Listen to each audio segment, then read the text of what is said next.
এই আস্থা যদি নষ্ট করার জন্য কেউ কোনো কাজ করে, এমন কোনো কাজ করে যেটাতে আস্থা নষ্ট হবে, তাহলে ভাই তাকে তো আমাদের পক্ষে, আমার পক্ষে টানা সম্ভব না, টানবো না আমি তাকে, তাকে শেল্টার আমি দেব না।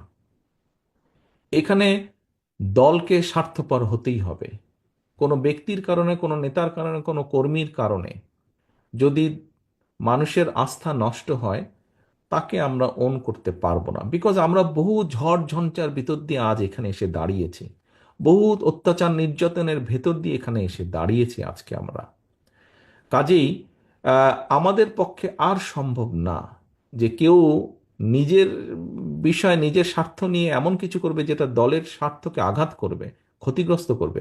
তাকে আমাদের পক্ষে টানা সম্ভব না। হ্যাঁ, অনেকে ইদানিং কিছু কিছু লোক বলার চেষ্টা করে যে দেখুন, আপনারা নয় কি করছেন, আমাদের মধ্যে কেউ কেউ করেছে, কোনো কোনো সদস্য ভুল করেছে, বিভ্রান্ত হয়েছে, কিছু কিছু আপত্তিকর কাজ করেছে, আমরা আমাদের দলের সাথে তার সম্পর্কটা ছিন্ন করেছি।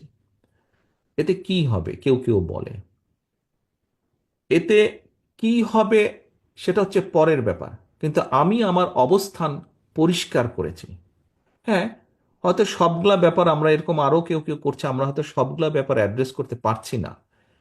যতটুকু আমরা জানছি আমরা সাথে সাথে ব্যবস্থা গ্রহণ করছি, যখন যেটা জানবো ব্যবস্থা গ্রহণ করছি, আমাদের অবস্থান পরিষ্কার করছি।